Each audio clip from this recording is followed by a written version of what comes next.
यहाँ लिखा हुआ है statement 1 in a vernier calipers one vernier scale division is always smaller than one main scale. भाई यही गलत हो गया। पहली बात, वन वर्नियर स्केल डिवीजन जो होता है, अगर लिखा होता कि जनरली जनरली वो वन मेन स्केल डिवीजन छोटा होता तो हम बिल्कुल सही बात बोल देते हैं। लेकिन दिक्कत है कि ऑलवेज लिखा है। एडवांस में कई सारे ऐसे क्वेश्चन जहां पे मॉडिफाइड स्केल बनाया गया है और वहां पे कभी कभी तो ऐसा भी होगा कि जो वर्नियर स्केल का डिवीजन है वो मेन स्केल डिवीजन के बराबर हो गया है।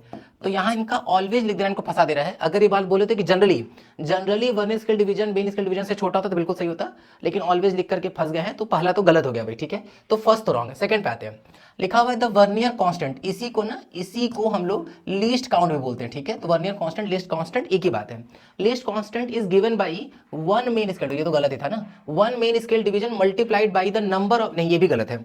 लीस्ट काउंट जो होता है वो होता है main scale division divided by number of division होता है। जबकि यहाँ क्या लिख दिए हैं, यहाँ लिख दिए हैं कि भैया ऐसा है कि मल्टीप्लाई करना पड़ेगा, नहीं मल्टीप्लाई नहीं डिवाइड करना होता।